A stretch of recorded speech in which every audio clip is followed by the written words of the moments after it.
Hello friends, MPPSC notes with सपना में आपका स्वागत है। आज हम मध्य प्रदेश के प्रमुख राजवंश के अंतर्गत चंदेल वंश, कच्छप घात वंश, तोमर वंश और गोंड वंश के बारे में देखेंगे। चलिए सबसे पहले शुरू करते हैं चंदेल वंश। चंदेल वंश के प्रारंभिक शासक प्रतिहारों के सामंत थे। इन्होंने जीजाक भुक्ति, जो कि बुंदेलखंड का पुराना नाम है, पर शासन किया। शासनकाल 10वीं से 13वीं शताब्दी तक रहा और इनकी राजधानी खजुराहो रही। हालांकि अलग अलग शासकों ने राजधानी को परिवर्तित किया। किसी ने महोबा को बनाया, किसी ने कालिंजर को। इसलिए शासकों के अकॉर्डिंग हम राजधानी देखेंगे। इसका संस्थापक नन्नुक था। स्रोत हमें खजुराहो के मंदिर से मिले हैं। इनकी जानकारी के स्रोत अभिलेख से मिले हैं और आलाखंड, जिसे कि हम जानते हैं परमल जो अंतिम शासक था, उसके दरबार में अलाउदल थे। उन्होंने आलाखंड की रचना की थी। इसमें 52 खंड है और उसमें राजा की वीरता का वर्णन है। तो हमें यह स्रोत है जो हमें जानकारी प्रदान करते हैं। अन्य प्रमुख शासक हैं इसके यशोवर्मन, ढंगदेव, विद्याधर और परमर्दिदेव।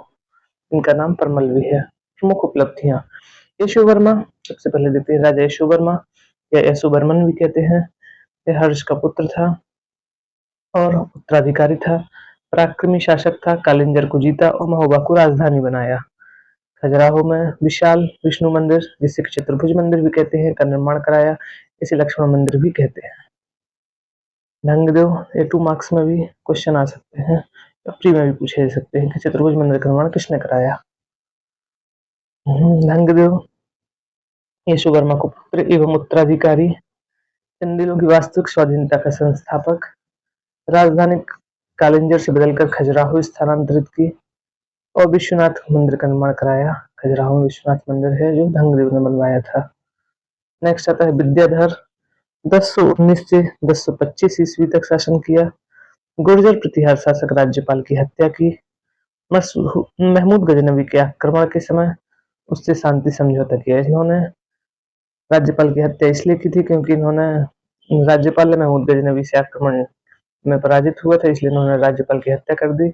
लेकिन फिर महमूद गजनवी के आक्रमण के समय इन्होंने उससे शांति समझौता कर लिया। कीर्ति वर्मा और विद्याधर की एक और उपलब्धि है। भोज तथा कलचुरी चंद्र को पराजित किया। राजा भोज को पराजित किया। कलचुरी चंद्र है, कलचुरी वंश के चंद्र राजा को पराजित किया और कंदरिया महादेव मंदिर का निर्माण कराया। इन्होंने कंदरिया महादेव मंदिर का निर्माण कराया। इन्होंने विश्वनाथ मंदिर का, इन्होंने चतुर्भुज मंदिर, लक्ष्मण मंदिर का निर्माण कराया। हमें मंदिरों के अलग अलग निर्माणकर्ता को याद रखना होगा। नेक्स्ट आता है कीर्ति वर्मा। चेदी वंश के कर्ण को पराजित किया। जो चेदी वंश, चेदी एक हमारा महाजनपद थी 16 जनपदों में से, उसमें राजा कर्ण था, उसको पराजित किया चेदी वंश के। महोबा के पास कीरत सागर झील का निर्माण कराया। इनके दरबारी कवि थे कृष्ण मिश्र, जिन्होंने प्रबोध चंद्रोदय की रचना की थी। कीर्ति वर्मा के दरबारी कवि कृष्ण मिश्र। चंदेल वंश के अंतिम स्वतंत्र शासक परमल थे। उसने पृथ्वीराज चौहान के सामने समर्पण किया। 1203 ईस्वी में उसने कुतुबुद्दीन ऐबक की अधीनता स्वीकार कर ली। अंत में 1305 ईस्वी में चंदेल राज्य दिल्ली में मिला लिया गया। इससे संबंधित चंदेल वंश से संबंधित पूर्व की मुख्य परीक्षाओं में क्वेश्चन आए हुए हैं। जैसे कि क्वेश्चन था, राजा विद्याधर की उपलब्धियों का मूल्यांकन कीजिए। हमें अपने आंसर्स को तैयार करना होगा इसके अकॉर्डिंग। इंट्रोडक्शन लिखेंगे, स्रोत लिखेंगे, मैप बनाएंगे कहाँ से कहाँ तक शासन था, और फिर राजा की उपलब्धियों का वर्णन करेंगे। इस तरह से हमारा क्वेश्चन जैसे कि हम देखते हैं राजा ढंग की उपलब्धियां। तो हमने देखा वास्तविक स्वाधीनता का संस्थापक थे। खजुराहो अभिलेख के अनुसार वीर पराक्रमी महत्वाकांक्षी था। वाराणसी से पूर्व में वाराणसी से, पश्चिम में ग्वालियर, वाराणसी से ग्वालियर और उत्तर में यमुना नदी से दक्षिण में चेदी और मालवा तक इनका शासन था राजा ढंग का। खजुराहो अभिलेख कला और स्थापत्य के महान संरक्षक थे। पार्श्वनाथ मंदिर, विश्वनाथ मंदिर और वैद्यनाथ मंदिर का निर्माण कराया था। खजुराहो अभिलेख के अनुसार कौशल, कृत, सिंहल तथा कुंतल की नरेश उसकी आज्ञाएं शुरूधार्य करते थे और कांची, आंध्र, राढ़ और अंग के शासकों की पत्नियां उसके कारागृहों में थी। यह खजुराहो अभिलेख में लिखा है, हालांकि इसे अतिशयोक्तिपूर्ण माना गया है, फिर भी हम अपने आंसर्स में लिखेंगे। उपरोक्त विवरण से निश्चित रूप से कहा जा सकता है कि ध्यांग एक वीर और पराक्रमी शासक था। तो इसे हम अपना आंसर पूरा करेंगे। एक मैंने आपको सैंपल बताया है। नेक्स्ट आता है तोमर वंश। तोमर वंश की स्थापना 1338 ईस्वी में हुई। इनका शासनकाल, तोमर वंश का जो शासनकाल 14वीं सदी से 16वीं सदी के मध्य रहा। वीर सिंह देव ने तैमूर आक्रमण के परिणाम स्वरूप डवाडोल होती मुस्लिम सत्ता की परिस्थिति का लाभ उठाकर इसकी स्थापना की।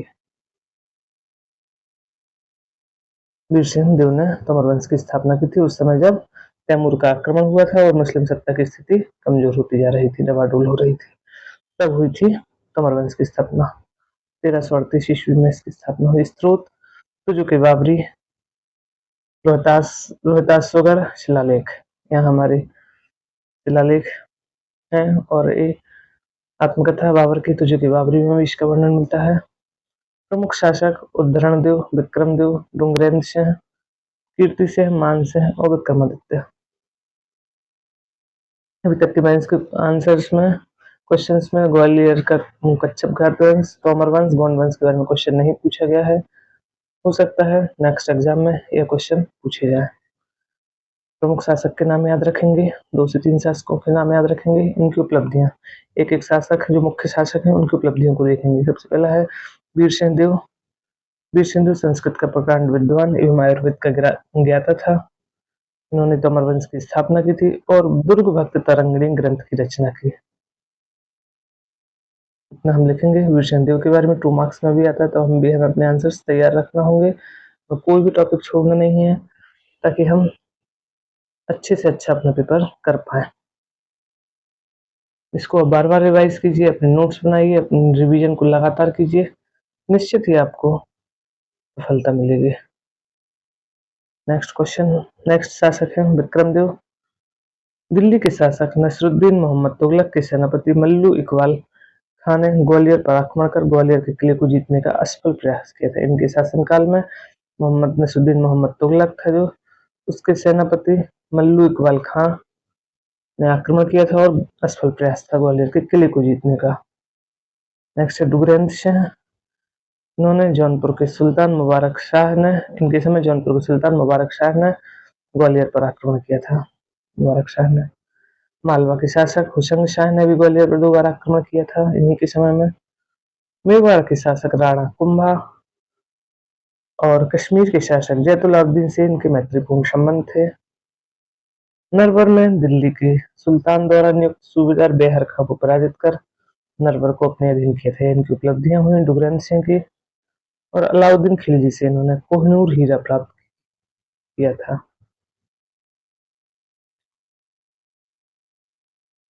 वैसे हमें याद करने होंगे डुगरेंद्र सिंह के समय क्या क्या घटनाएं हुई। होता है राजा मान सिंह तोमर, मोस्ट इम्पोर्टेंट, 1486 से 1517 ईस्वी तक इनका शासन रहा। लोधी वंश के शासक बहलोल लोधी और सिकंदर लोधी से इनका लगातार संघर्ष होता रहा। बुंदेला शासक रुद्र प्रताप से मैत्रीपूर्ण संबंध रहे। उन्होंने अपनी रानी मृगनयनी के लिए गुजरी महल बनवाया था, जिसका उल्लेख वृंदावन लाल शर्मा की पुस्तक मृगनयनी से प्राप्त होता है। मान मंदिर का निर्माण कराया, यह जानकारी रोहतासगढ़ शिलालेख से प्राप्त हुई है। ध्रुपद संगीत को संरक्षण दिया। संगीत के प्रमुख ग्रंथ मानकोतुहल की रचना की इन्होंने। संगीत के प्रखंड विद्वान थे मानसिंह तोमर। मानसिंह तोमर संस्कृत मानसिंह तोमर संगीत विश्वविद्यालय भी हमारे मध्य प्रदेश में है, ग्वालियर में। सन 1491 में बहलोल लोधी ग्वालियर की सीमा से गुजरा, तो उसके आक्रमण से बचने के लिए 80 लाख टका उपहार में भेजे। बहलोल लोधी से संघर्ष हुआ, फिर उसको उन्होंने 80 लाख टका उपहार में दिए थे। और जो सिकंदर लोधी था वो खिल्लत वही धनराशि प्रदान कर उसका सम्मान किया। दरबारी संगीतकार थे इनके, एक बक्सू थे जिन्होंने राग हिंदी की रचना की, एक बैजू बावरा थे। बक्सू, बैजू बावरा दरबारी संगीतकार। बैजू बावरा की समाधि चंदेरी अशोकनगर में है, प्री में पूछा जाता है।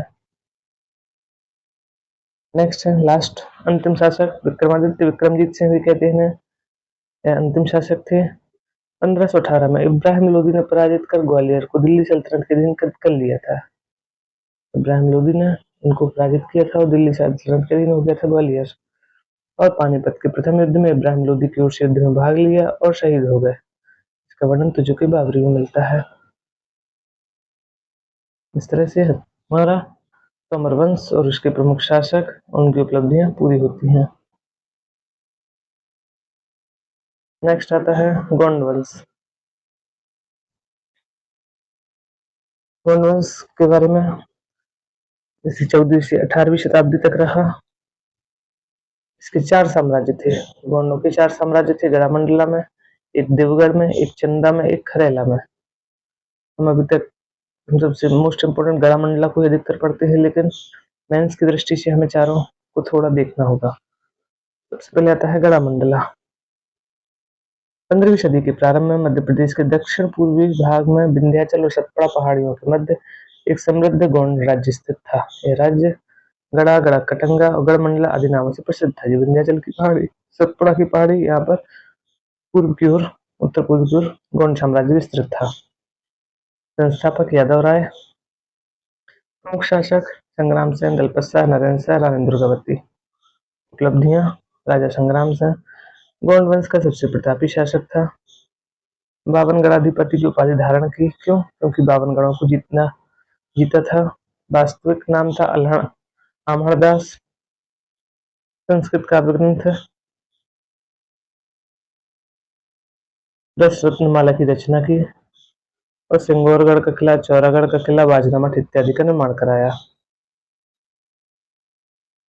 सिंगौरगढ़, चौरागढ़ नरसिंहगढ़ में है। जो कि दलपत शाह संग्राम शाह का पुत्र। विवाह हुआ इनका महोबा की चंदेल वंश की राजकुमारी दुर्गावती से सन 1542 में। फिर इनकी मृत्यु हो गई। रानी दुर्गावती ने शासन की बागडोर संभाली। भारतीय इतिहास में नारी शक्ति एवं साहस की प्रतीक, गढ़मंडला की शासिका। अकबर से युद्ध हुआ इनका 1564 में। गोंडवाना साम्राज्य पर मुगल सम्राट अकबर की मुगल सेना ने सेनापति आसफ खां के नेतृत्व में आक्रमण किया। इसमें रानी को वीरगति प्राप्त हुई। रानी दुर्गावती की समाधि बरीला, जिला जबलपुर में स्थित है। इन्होंने राजधानी को सिंगौरगढ़ से चौरागढ़ स्थानांतरित की थी। और 1563 में वल्लभ संप्रदाय के संस्थापक वल्लभाचार्य के पुत्र गोसाई विठलनाथ को 108 गांव दान दिए थे। हमें याद रखना होगा। रानी दुर्गावती की उपलब्धियां, उनका अकबर से युद्ध। नेक्स्ट शासक रहे प्रेम शाह। ओरछा के शासक जुझार सिंह बुंदेला ने 1634 में गोंडवाना साम्राज्य की राजधानी चौरागढ़ पर आक्रमण किया, जिसमें प्रेम शाह पराजित हुए। जुझार सिंह के आक्रमण बुंदेला शासक। नेक्स्ट शासक आते हैं हृदय शाह। रामनगर को बसाया। राजधानी चौरागढ़ से रामनगर में स्थानांतरित की। संगीत में काफी निपुण थी। संगीतज्ञ हृदय कोतक और हृदय प्रकाश की रचना की। नेक्स्ट नरेंद्र शाह। मंडला के दुर्ग का निर्माण कराया। मंडला का किला जो कि 3 ओर से नर्मदा नदी से घिरा है। बघेल महल का निर्माण जो कि नर्मदा नदी के तट पर स्थित है, इसका निर्माण कराया। और पहाड़ से, जो इनके दरबार में ही था, इनके साम्राज्य में ही एक व्यक्ति था पहाड़ से, कि विद्रोह के कारण अपने साम्राज्य की राजधानी रामनगर से मंडला स्थानांतरित की। उन्होंने चौरागढ़ से रामनगर स्थानांतरित की, रामनगर से मंडला स्थानांतरित की। रानी सुंदर देवी थी, वह उन्होंने रामनगर मंडला में मोती महल है उसका निर्माण कराया था। रामनगर जिला मंडला में मोती महल का निर्माण कराया। अब हमने पढ़ा भी गढ़मंडला के बारे में। देखते हैं देवगढ़ के बारे में, खरेला के बारे में। खरेला साम्राज्य गौड़ का ही साम्राज्य था। खरेला साम्राज्य, खरेला राज्य भी मध्य भारत में गौड़ साम्राज्य का ही महत्वपूर्ण हिस्सा था, जो लगभग 15वीं से 16वीं शताब्दी तक चला। खरेला जो कि वर्तमान में बैतूल जिले में है। इसके प्रमुख शासक नरसिंह राय। खरेला गौड़ राजवंश के सबसे प्रतापी शासक थे नरसिंह राय। साम्राज्य का विस्तार बैतूल से निमाड़ तक। मालवा के शासक होशंग शाह ने 3 बार आक्रमण किया और खरेला पर आधिपत्य स्थापित कर लिया। गुजरात के शासक महमूद खिलजी ने खरेला पर विजय प्राप्त की और इसका नाम महमूदाबाद कर दिया। मालवा के शासक को नाम पहले मालवा के शासक ने, उसके पश्चात महमूद खिलजी ने भी इन पर आक्रमण किया था और उसका नाम महमूदाबाद कर दिया था खरीला का। नेक्स्ट साम्राज्य था हमने पढ़ा देवगढ़ राज्य। यह साम्राज्य विदर्भ क्षेत्र मध्य प्रदेश के दक्षिणी हिस्सों तक फैला था। राजा बख्तर ने देवगढ़ का किला बनवाया जो वर्तमान छिंदवाड़ा में है। चंदा राज्य छत्तीसगढ़ की में है, वर्तमान छत्तीसगढ़ में। नेक्स्ट ये हमारे चारों साम्राज्य हुए। गोंड वंश के राजा भोपाल से सल्लाम थे जिन्होंने भोपाल शहर को बसाया था। रानी कमलापति थी जो कि अंतिम गोंड रानी थी। अंत में निष्कर्ष लिख देंगे। मुगलों और मराठों के आक्रमण के कारण गोंड साम्राज्य कमजोर पड़ता चला गया। मुगल अकबर का आक्रमण था, गोंड मराठों ने भी आक्रमण किया, यह कमजोर पड़ता गया, इसका पतन हो गया और गोंडों को घने जंगलों और पहाड़ी क्षेत्र में शरण लेने के लिए मजबूर होना पड़ा। इसे हमारा इस तरह से गोंड वंश का अंत होता है। आज भी मध्य प्रदेश में गोंड वंश की संस्कृति धरोहर जीवित है। हम करंट से अपडेट कर देंगे कि हाल ही में प्रधानमंत्री मोदी द्वारा मन की बात कार्यक्रम के अंतर्गत देशवासियों से बुंदेलखंड के किलों को देखने का आह्वान किया गया है। अभी हाल ही में प्रधानमंत्री नरेंद्र मोदी जी ने कहा है कि देशवासियों से कहा है कि आप बुंदेलखंड के किलों को एक बार जरूर देखें। इससे हम आंसर में एमपी से करंट से टच करते हुए अपना आंसर लिखेंगे, इससे एक अच्छा प्रभाव पड़ता है एग्जामिनर के ऊपर। अंत में आता है कच्छप घात वंश। कच्छप घात वंश 10वीं सदी के मध्य से 12वीं सदी ईस्वी के पूर्वार्ध तक यह शासन काल रहा। इसमें 3 शाखाएं थी। ग्वालियर शाखा थी जो कि प्राचीन गोपाद्री कहते हैं, दुवकुंड शाखा और नरवर शाखा। गोपाद्री शाखा, दुवकुंड शाखा, नरवर शाखा। जो दुवकुंड शाखा शिवपुरी जिले में पड़ती है, नरवर शाखा शिवपुरी जिले में। शिवपुरी। कच्छप वंश के शासक स्वयं को श्री राम के पुत्र कुश की संतति मानते हैं। भगवान श्री राम के जो पुत्र हैं कुश, उनकी संतति स्वयं को कहते हैं। कच्छप घात कहते कछुए पर आघात करने वाले। सबसे पहले देखते हैं गोपाद्री शाखा, ग्वालियर शाखा। इसके सर्वप्रथम शासक लक्ष्मण था, वास्तविक संस्थापक वज्रदामन था। इनकी राजधानी ग्वालियर थी। लेकिन इतिहासकार कनिंघम के अनुसार कच्छप घात राजवंश का प्रथम शासक राजा सूरसेन था, जिसने ग्वालियर के दुर्ग का निर्माण 727 ईस्वी में कराया था। पूछते हैं सूरसेन किस वंश से संबंधित था, तो कच्छप घात वंश से। स्रोत मिलता है हमें कच्छप घात ग्वालियर शाखा के संबंध में। स्रोत सासबहू मंदिर में उत्कीर्ण है। सासबहू के मंदिर में प्रस्तर पत्थर उत्कीर्ण लेख, जैन प्रतिमा, वहाँ पर जैन मंदिर है ग्वालियर में, वहाँ पर उत्कीर्ण लेखों से हमें ये जानकारी प्राप्त होती है। ये प्रमुख शासकों के बारे में देखते हैं। सबसे पहले देखते हैं महिपाल के बारे में। प्रमुख शासक है। मुरैना जिले में आसन नदी के तट पर स्थित सिहोनिया के कनक मठ मंदिरों का निर्माण कराया। मुरैना जिले में आसन नदी के तट पर सिहोनिया जो कि शैव धर्म से संबंधित है, वहाँ पर कनकनट मठ मंदिरों का निर्माण कराया। उन्होंने ही सास बहु मंदिर का निर्माण कराया महिपाल ने। सास बहु मंदिर वास्तव में यहाँ पर भगवान विष्णु की प्रतिमा है, जिसे कालांतर में विरूपित शब्द सास बहु मंदिर से के नाम से जाना गया। सास बहु इसका मूल नाम है सहस्त्रबाहु मंदिर।